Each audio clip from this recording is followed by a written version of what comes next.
पेश करते हैं।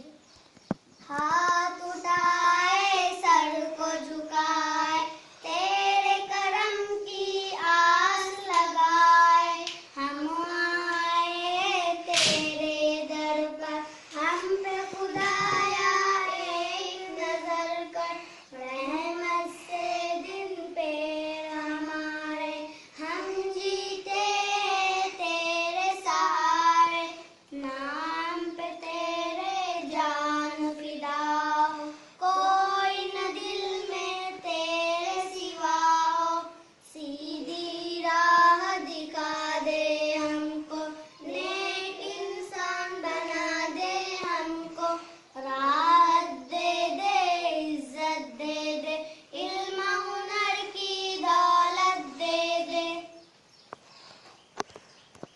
आज आपके सामने सहारा इंग्लिश के कुछ वर्ड्स बता रहे हैं मीनिंग के साथ, गौर से सुनो। OUT आउट यानी बाहर। I am in मतलब